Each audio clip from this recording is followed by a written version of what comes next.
already know what's standard and non-standard, now is the time that we will discuss this: respect and honorifics in academics and professional titles. So why do we respect people who have this kind of titles? So just imagine this, okay? Um, you studied undergrad degree for 4 years, let's say. Then after 4 years, you spent another 3 to 4 years in your master's degree, and another 3, 4, 5 years for your doctorate degree. So it depends on your thesis writing. Of course, you deserve some respect because you gained more. Right? You have you have better positions. You have a lot of investments in everything. So investments sa study nyo. Master's degree, you cannot. Okay, I will tell you na kung how much, okay, how much ang nagastos ko for my master's degree. So in my master's degree, every sem, I think for 2 years, we have tri-sem in La Consolacion University. My tuition fee is 11,000. So 11 times 3 because every 1 year semester yon, so times 3. There's another, yung sum na yon, times 2 because I have 2 years.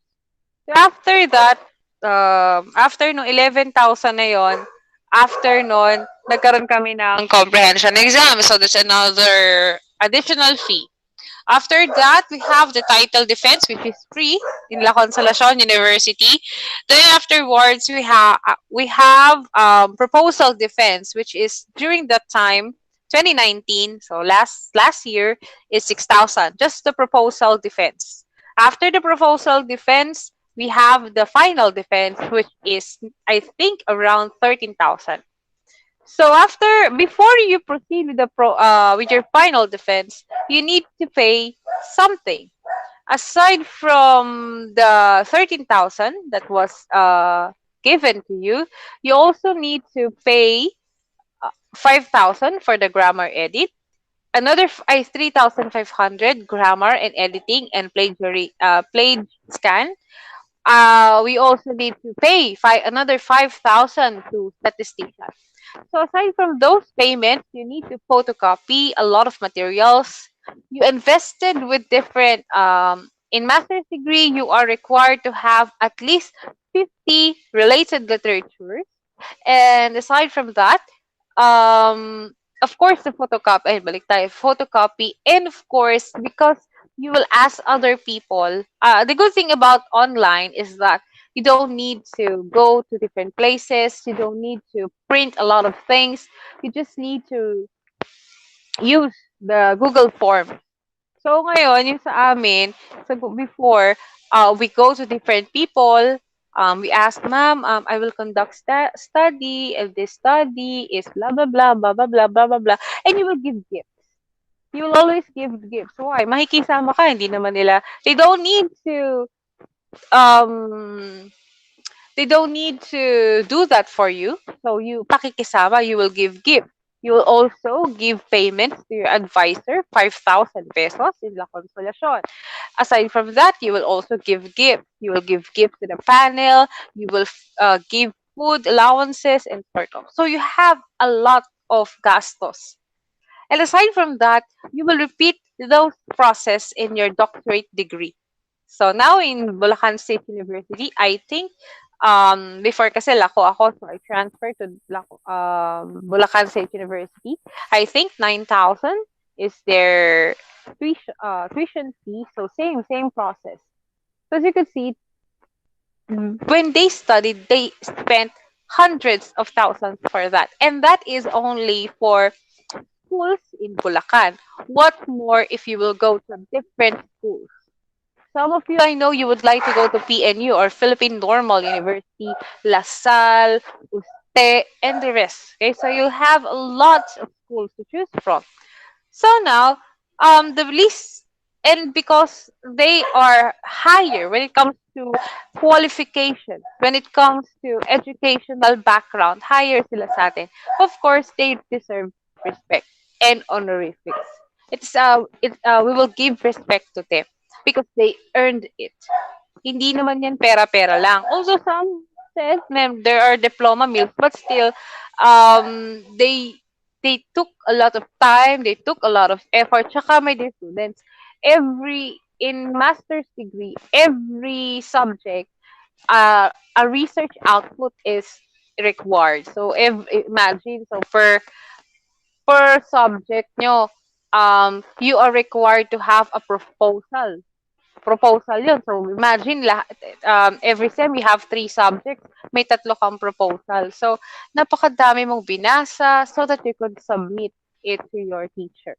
Okay? Which, I don't know if binabasa nila. Yun hindi ko alam. Okay, so they deserve respect. Okay, because of the qualifications that they have. And aside from that, most people who have this kind of qualifications are also higher positions as well. So we need to make sure that we address them properly. Lots of people are very mad. Okay, for example, I will just, for example, some people, for example, let's have a generic surname. Dito tayo maghanap sa inyo para wala ko ma-mention. For example, si John Mark Legaspi, Dr. Legaspi. And some people, for example, I'm not saying ganito si John Mark, but some people, I've heard some people that whenever you forgot to say the doctor, for example, Dr. Legaspi, Mr. Legaspi, excuse me, it's Dr. Legaspi.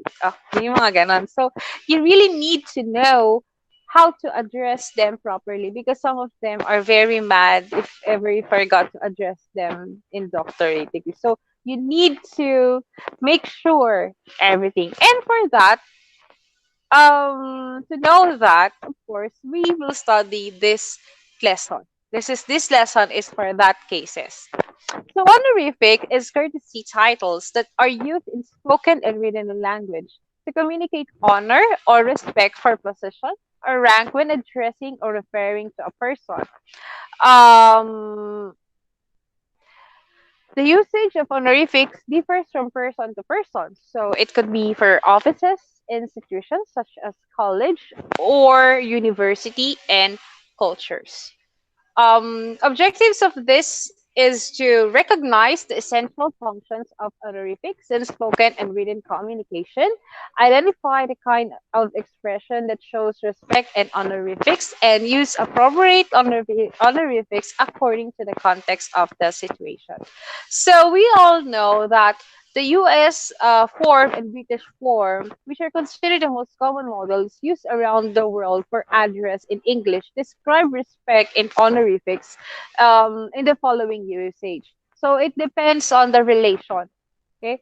Um, I know some of you are not familiar with, or maybe you forgot. In literature, there are some people who have respect na. Yung may mga sir, yung word na sir, the word sir is honorific. It was a title given. So before, hindi lahat naka-sir. Sa boys, hindi lahat sir. Kasi ang sir is not just for common people. But, for example, Sir Walter Raleigh. The sir is an honorific. It was a title given. So, yun. So, isa yun. Number one, courtesy titles. When talking to someone or a stranger who is older than you or someone who has position or authority, courtesy dictates that you show respect during conversation.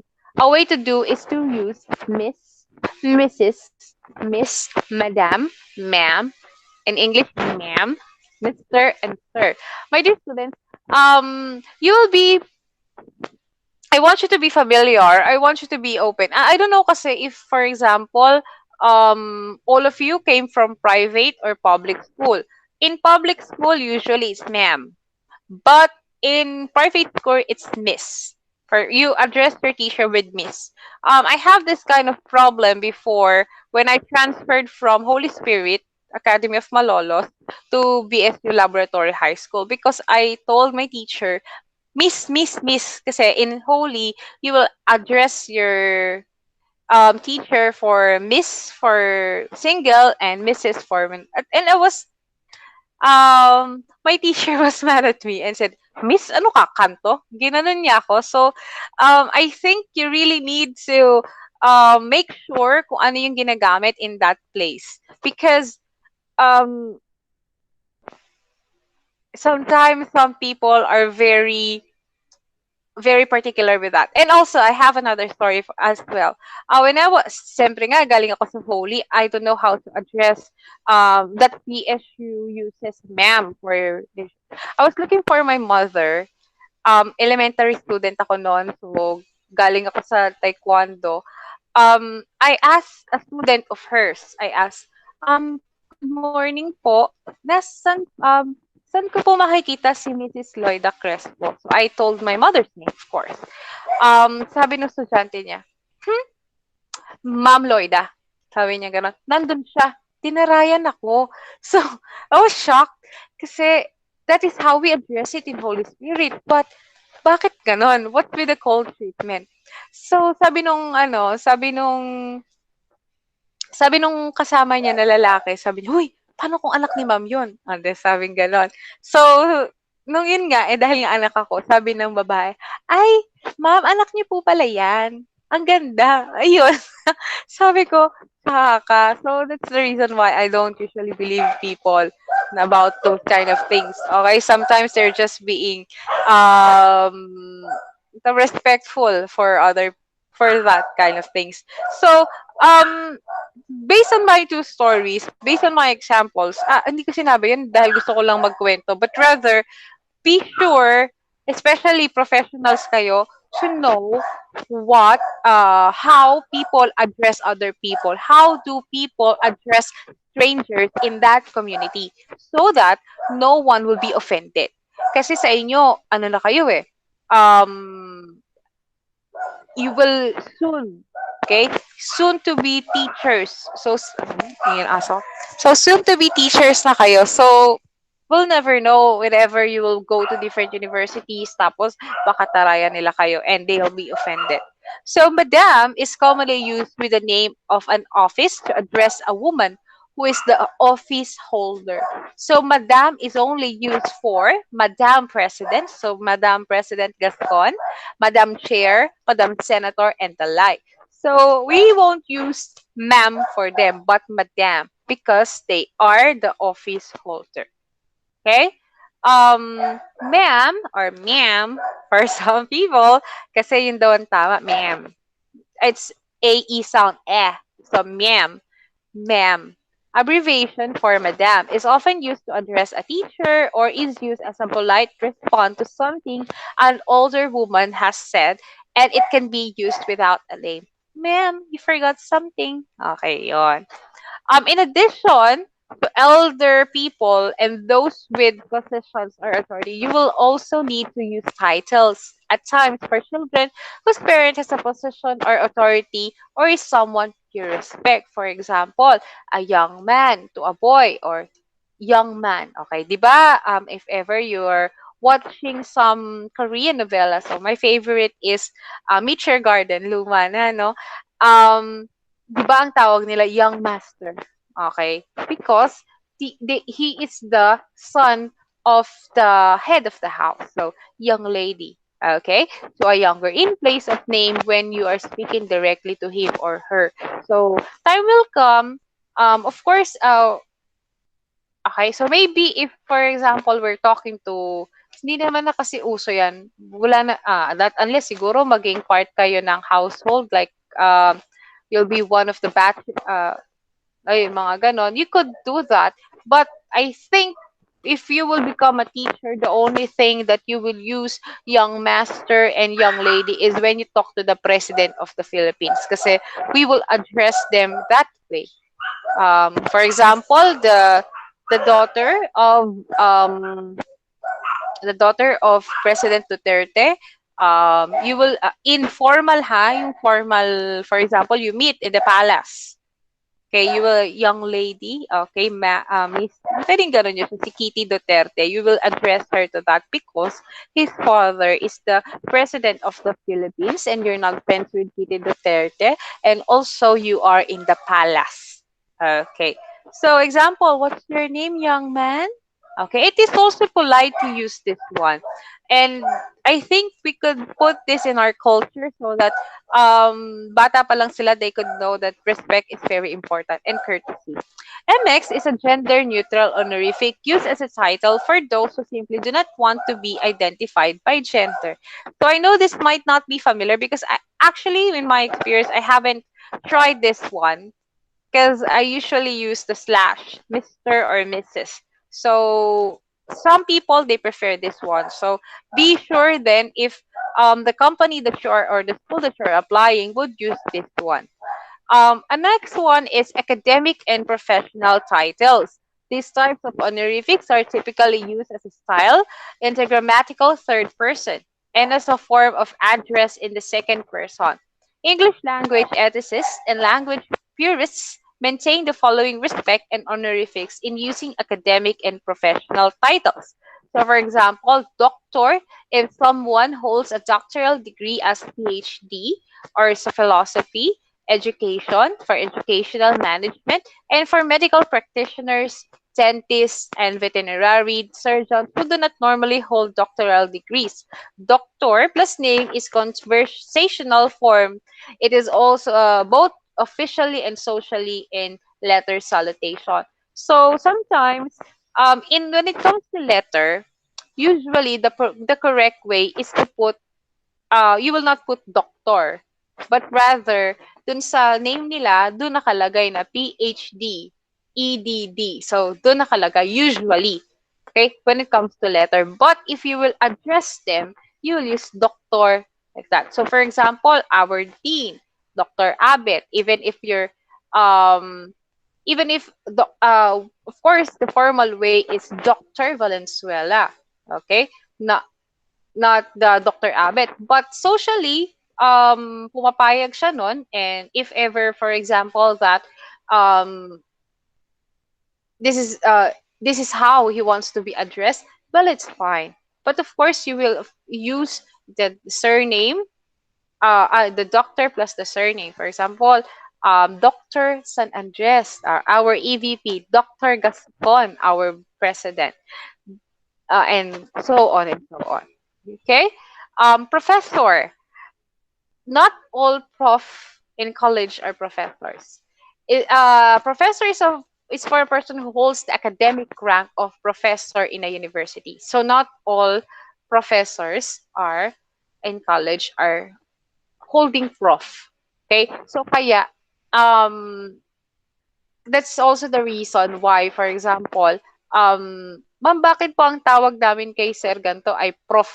For example, Prof. Galvez. Bakit po hindi ganto, ganyan? Bakit po ma'am hindi kayo pwedeng tawagin na professor? It is because it depends on the rank.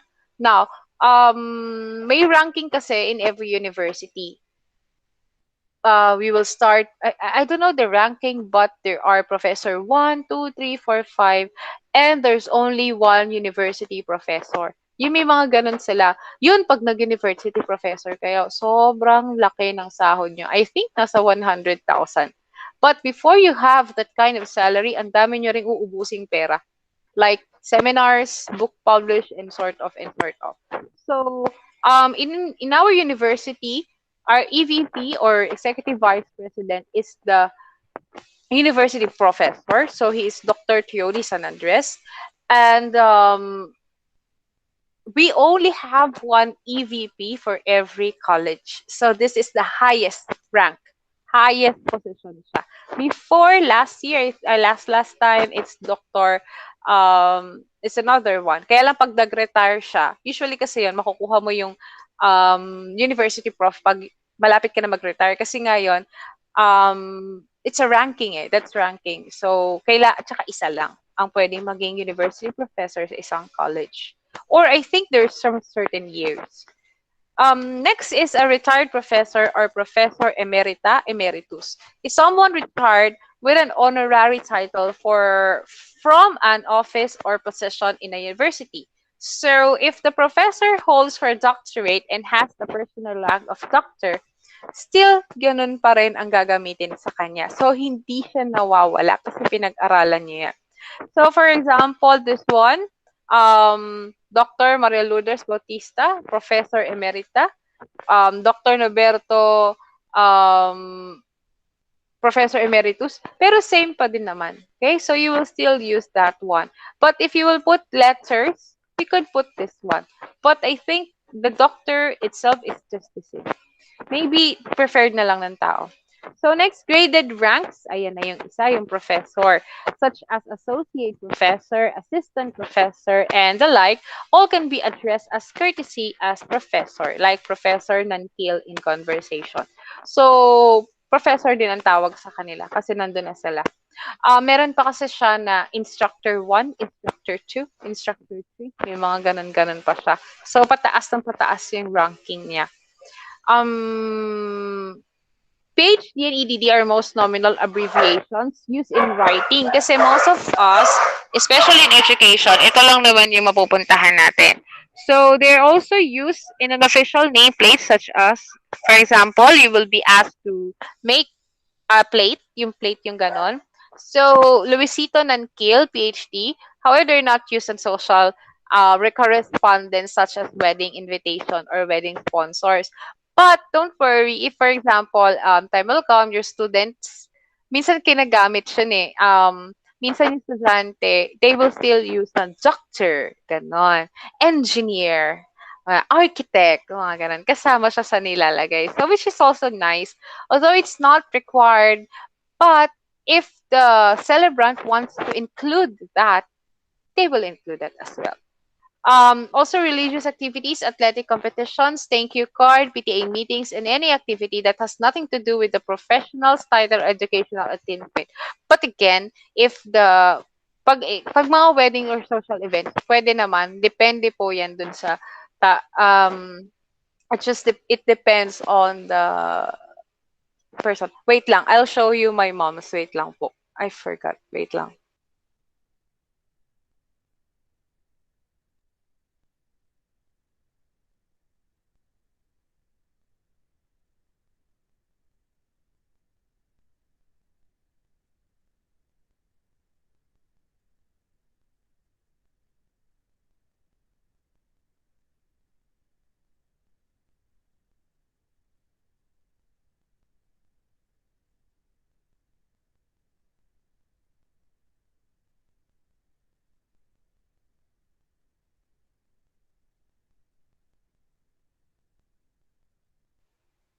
Okay, so sorry na mali ako lang napindot. So this is an example of a plate. So this is my mom's. Okay. So as you can see, if ever na nakikita nyo, her name is Loida Crespo. So ito yung mga titles na nakuha niya. She is a registered nurse, master's in nursing, I think, and she has a MAED. But she's also kulang pa to ng PhD. Kulang siya, hindi na nilagay dito. So with this one, I'll tell you ha. Wait lang. She's actually a nurse. That's why RN. That's why RN siya. Now, supposedly dapat to, if for master's in nursing siya, pag kunwari naging doctor siya na dito, ito mapapalitan siya ng ganun. Kasi understood that if you're a doctor, you don't need this one. Kaya lang siya nagkaroon ng MAED because this is for education. Nagkaroon siya ng master's in education, kaya siya naging MAED. So, tas tinuloy niya ng education. So, supposedly, I think, I forgot if she's EDD or PhD. I don't know, I forgot. Pero ito, ganun yun. Kaya, time will come, if you will have a plate like this one, kasama to sa inilalagay. And I'm hoping that you will have this kind of opportunity. Time will come, and you will have professor. Okay? So, many of us use educational occupational titles such as engineer, architect, doctor, attorney, may be addressed orally as engineer. So, ayan yung mga so yung mga different abbreviations. So, many language practitioners also suggest the following considerations in using respect and honorifics. So, for example, number 1, in all forms of English, use either something before the name or something after, but not both, okay? Mali yung kunwari, Doctor, what's the name of the guy the guest? For example, Dr. Pauline Jean, okay, so, Alianciano, okay, for example, naging doctor na siya. So, tas lalagyan mo pa ng EDD. Wala nang ganon. So, it's either sa written mo lang naman to, hindi mo naman sasabihin na doctor, tapos EDD, hindi naman. So, sa written, pag nalagay mo na yung doctor sa harap, wala na sa likod. Or, dito mo nilagay sa likod, wala na rin sa harap. So, it is understood. For example, this one, Professor Velasco or Dr. Velasco in the classroom. So, professor siya, maybe because her rank is, she's already a regular faculty and she has a rank already. So, ayun.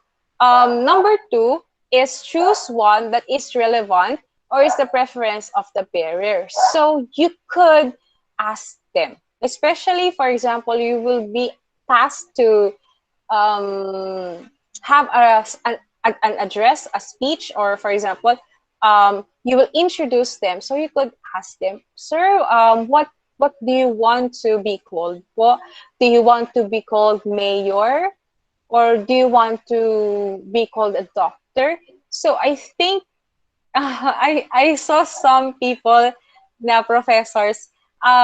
It's weird, but they put prof doc. May mga ganun. Gusto nila ganun eh. Wala tayong magagawa. If that's what the bearer wants, even if it's not usual, it's fine.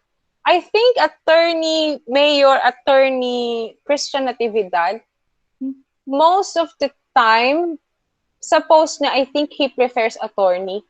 Okay, rather than mayor. So, depende sa tao. So, if he wants mayor, mayor. If he doesn't want to, then don't. It's fine.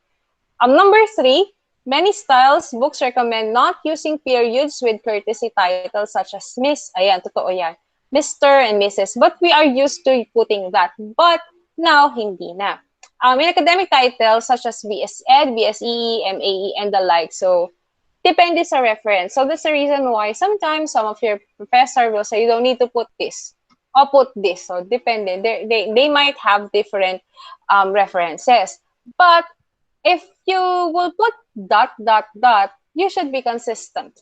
Consistent na lang. For example, hindi pwede yung, kunyari, yung MD, M.D. ang nilagay mo, tapos sa susunod, wala na, tinamad ka na, hindi pwedeng ganon. So, sa simula pa lang, kung MD walang dot, edi wala nang dot sa lahat. Number 4, do not use Mr., Mrs., Miss, Doctor with any other abbreviated title or with an abbreviation denoting an academic title of honor. Some people, they do not want to be called that. For example, there's I don't know if you're familiar with the Big Bang Theory, one of my favorite sitcoms. Sheldon Cooper, one of the characters there, he will be an uncle, and then he said, so you will be Uncle Sheldon. So no, I will be Uncle Dr. Cooper. So that's what he wants. Kasi he doesn't want his title to be denoted. So it depends. Again, it depends upon the... But of course, you should not denote them kasi it is offensive to them. For example, this one. Okay, so example. So number 5, abbreviate professional titles only when they are used with both first and last names or initial and last names. Now, for example, Professor D.S. Reyes. Professor Reyes. There should be spaces between each word. So, pwedeng ganito. So, usually this is... Ma'am, bakit may mga ganyan-ganyan pa? Kasi this is usually for academic purposes. Kaya this is very formal. And you could use this with formal letters and formal researches. However, in formal academic prose, it is considered bad form to abbreviate names of people, academic titles, and many other words. You could check naman yan in Microsoft Word, ang daming bawal. So, of course, if you want to be formal, especially when we're writing research, we should not abbreviate anything. Number 6, determine the type of doctor, doctor of philosophy, medical doctor, psychologist, dentist, veterinarian in written form. Kasi baka magkalito kayo, magkaiba si doctor at saka yung PhD. Okay. Only someone who has earned a Doctor of Philosophy degree should be addressed as PhD. Okay. 7. Call the office of the dignitary and ask his preference. Ask the dignitary, how do you like to be addressed, especially if you will make some, for example, ipapakilala mo siya, or maybe he is the guest speaker. So you could ask the office, good morning, ma'am. How do you want to be addressed? Okay po. Okay yun. So, do not assume. Okay? If dignitary insists that he/she should be addressed with both academic and professional titles, well, then choose courtesy over correctness. For example, he said, ma'am, how do you want to be addressed po? Sabi niya, I want to be addressed. Nilagay niya lahat. I want to be addressed as Dr. Professor. Wag mo sasabihin, mali po yun, no? So, according to this rule, if that's what you want to be addressed, then it's fine. So, courtesy tayo. So, next meeting, we shall have types of communication sa interpersonal and interpersonal. Kaya lang hindi ko kasi natapos yung PowerPoint. And I know that, and I want this lesson to be very interactive. So, next week, I'll be discussing this to you. Now, do you have any questions? Do you have any questions, my dear students? Meron po ba kayong question before I end our session? Ma'am, may class po next week. Wala ba tayong class next week? Di ba ngayong week lang ang ano? Ano ba sabi? Nalito ko ah. Joyanne, ano ba sabi? Hello? May kausap pa ba? Narinig niyo ba ako? Yes po, ma'am. May announcement ba na walang klase next week?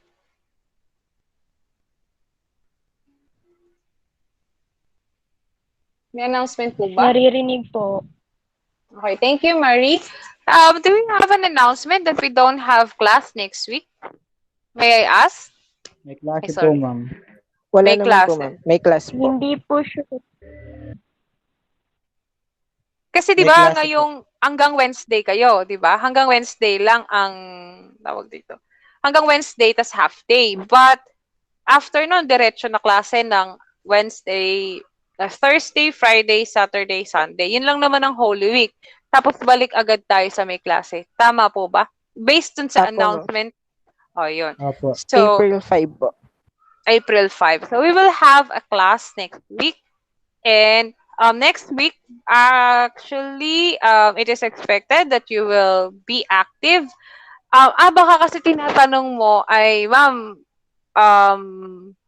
kasi nga ano, pero 'di ba ang according to our agreement, alternate tayo. Basta magklase tayo nito, sa susunod hindi tayo magkaklase, sa susunod magkaklase tayo, tapos hindi tayo magkaklase. So yun po. Okay? So aside from that, may question pa po ba kayo?